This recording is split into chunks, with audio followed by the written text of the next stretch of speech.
الحمد للہ رب العالمین والصلاة والسلام علی اشرف الانبیاء والمرسلین وعلی آلہ واصحابہ اجمعین۔ قال اللہ تعالی وتبارک فی القرآن المجید والفرقان الحمید۔ بسم اللہ الرحمن الرحیم۔ لا اقسم بہذا البلد وانت حل بہذا البلد ووالد وما ولد لقد خلقنا الانسان فی کبد۔ صدق اللہ مولانا العظیم وصدق رسولہ النبی الکریم الرؤوف الرحیم۔ اللہم نور قلوبنا بالقرآن وزین اخلاقنا بالقرآن وادخلنا الجنة بالقرآن ونجنا من النار بالقرآن۔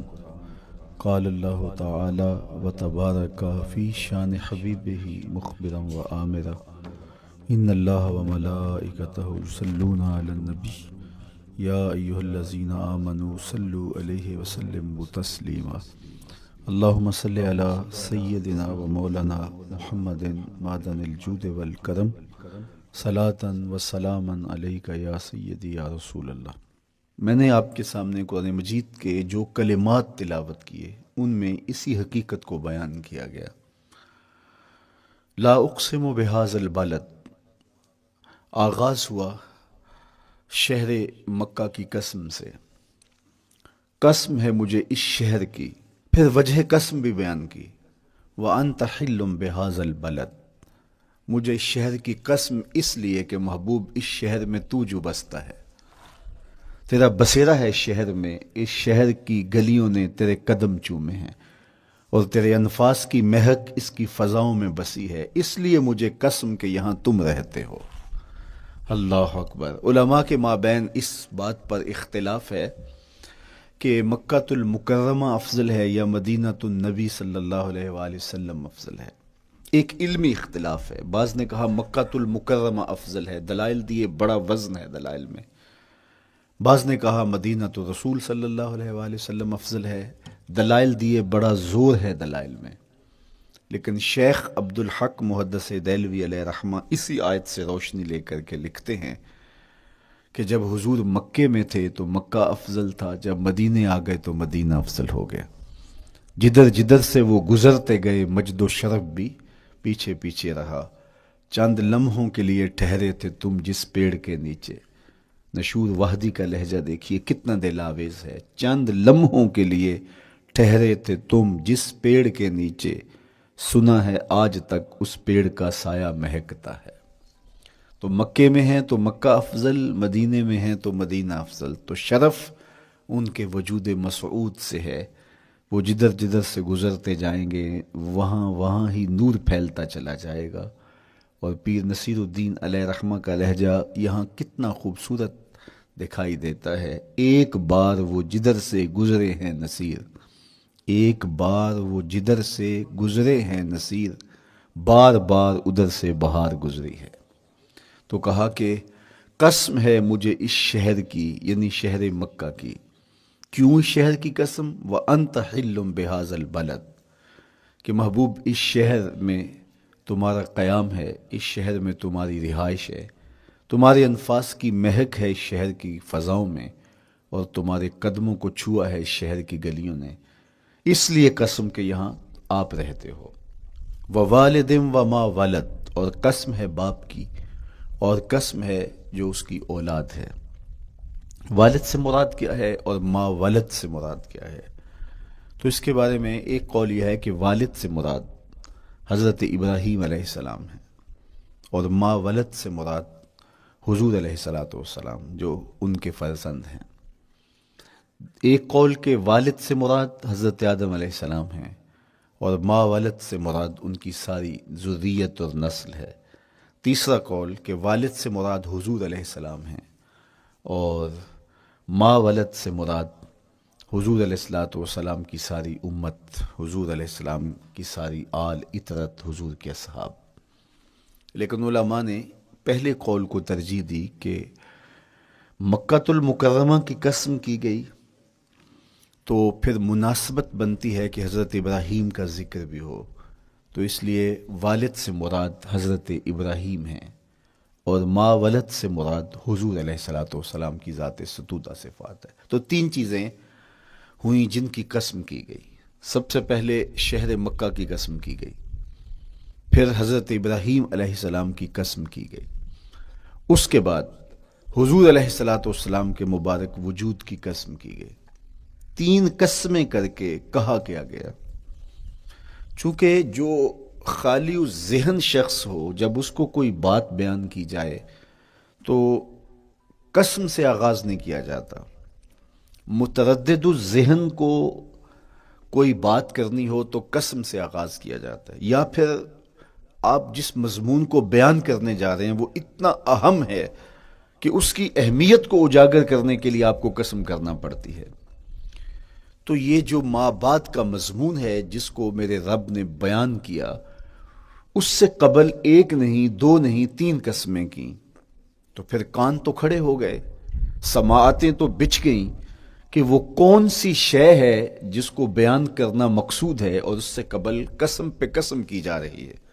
قسم محبوب شہر مکہ کی، قسم محبوب تیرے والد بزرگوار حضرت ابراہیم علیہ السلام کی، اور قسم تیرے پاکیزہ وجود کی۔ اب انسان بالکل سماعتیں بچھا کے منتظر ہے کہ قسم کی کس بات کی جا رہی ہے، کس بات پہ قسمیں ہو رہی ہیں۔ تو جواب آیا، قسم محبوب شہر مکہ کی جس میں آپ رہتے ہو، قسم آپ کے والد بزرگوار حضرت ابراہیم علیہ السلام کی، اور قسم آپ کے پاکیزہ وجود کی۔ لقد خلقنا الانسان فی کبد، ہم نے انسان کو مشقتوں میں رہتا پیدا کیا ہے۔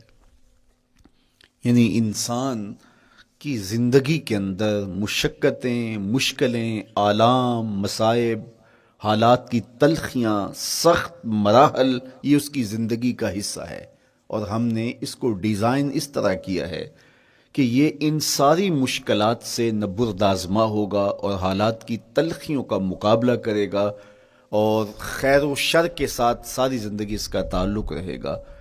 تو یہ اگر سخت جان ہوا تو زندگی میں کامیاب اور بامراد ہوا، اور اگر یہ کمزور ہوا تو پیچھے رہ جائے گا۔ اور اس کے لیے جو قسمیں کی ہیں وہ تین ہیں۔ قسم کا اور جواب قسم کا تعلق ہوتا ہے، یعنی جس پہ قسم کی جا رہی ہے تو جو قسم کی جا رہی ہے اس کا کوئی آپس میں تعلق ہوگا۔ جب پھولوں کا ذکر کریں گے تو پھر اس کے متعلقات ہی بعد میں بیان کریں گے۔ اس کسی نے کہا تھا جنگل میں کوئی مے خار مرا ہے، جنگل میں کوئی مے خار مرا ہے، اسے انگور کے پتوں کا کفن دو۔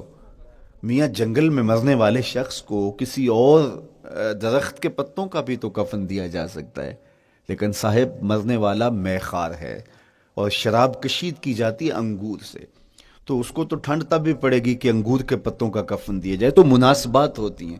تو اب جب قسم کی گئی تو قسم تین چیزوں کی گئی، اور اس کی جواب قسم سے مناسبت کیا بنتی تھی؟ انسان کو مشقتوں میں رہتا پیدا کیا گیا، حالات کی تلخیوں سے گزرتا ہے، سخت تربیتی مراحل سے اس کو گزرنا پڑتا ہے۔ تو اس چیز کو بیان کرنے سے قبل تین قسمیں کی گئی۔ پہلی قسم میرے حضور کے پاکیزہ شہر کی، مکہ المکرمہ کی، اس لیے کہ مکہ المکرمہ میں دیکھ لیجئے کہ صحابہ اور حضور کے ماننے والوں نے کیسے تلخ زندگی کاٹی۔ شجر اسلام ثمر بار ہوا تو ہمیں تو یہ کھلے ہوئے پھول دکھائی دیتے ہیں، لیکن ہم نہیں بھول سکتے کہ بلال حبشی کی پیٹھ پہ کیسے کوڑے برسے اور احد احد کیسے پکارتے رہے۔ تو ہم اس منظر کو دیکھیں، مکہ کے ان حالات کو دیکھیں، تو اس لیے قسم کی مکے کی، اور پھر حضرت ابراہیم علیہ السلام کی قسم کی، چونکہ حضرت ابراہیم نے جس قدر اذیتوں سے گزر کر کے، مصائب آلام کا سامنا کر کے، حالات کی تلخیوں کا مقابلہ کر کے اپنا راستہ بنایا اور اپنے رب کی رضا پائی، وہ تاریخ کا ایک انوکھا باب ہے۔ اس سے بڑھ کر کیا ہوگا کہ جلتی ہوئی آگ میں چھلانگ لگا دی رب کے حکم کی تعمیل میں، بیٹے کی گردن پہ چھری رکھ دی۔ یہ تماشا لب بام نہیں تھا، منا کی وادی میں وہ انوکھا واقعہ رقم ہوا کہ آج بھی تاریخ انگشت بدندہ ہے کیا ایک باپ، اور وہ اس بیٹے کو ذبح کرنے کے لیے آمادہ ہو گیا جو اس کی آنکھوں کا نور ہے اور دل کا قرار ہے، رب سے مانگ مانگ کے لیا، لیکن تعمیل ارشاد میں اس بیٹے کی گردن پہ چھری رکھنے کے لیے باپ تیار ہو جاتا ہے اور اس کو ذبح کرنے کے لیے آمادہ ہو جاتا ہے، حتیٰ کہ بیٹے کو لٹا لیتا ہے اور ہاتھ میں چھری پکڑ کے بیٹے کی گردن پہ رکھ کے پوری ہمت کے ساتھ جب چھری چلاتا ہے تو آواز آتی ہے فلما اسلما وتلہ للجبین ونادیناہ ان یا ابراہیم قد صدقت الرؤیا انا کذالک نجزی المحسنین۔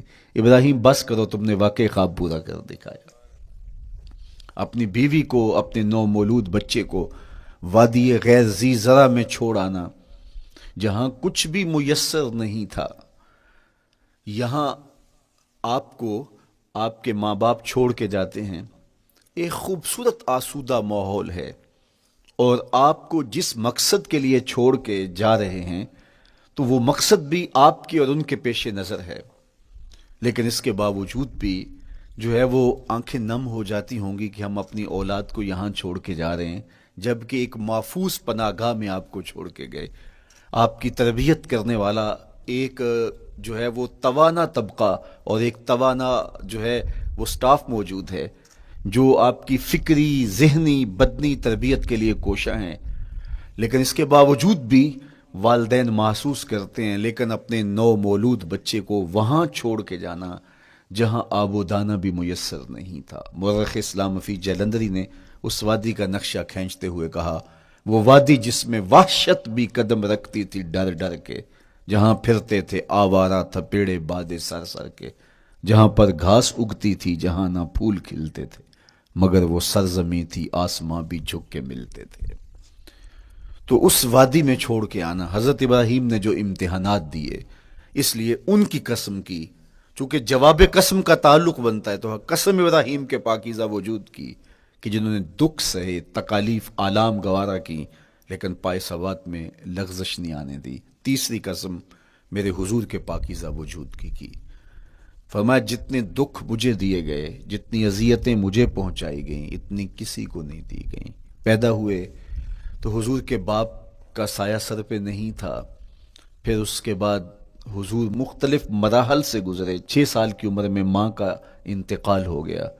سیدہ عائشہ رضی اللہ تعالیٰ عنہ فرماتی ہیں ایک دن حضور کی بارگاہ میں حاضری تھی تو ہم نے عرض کیا حضور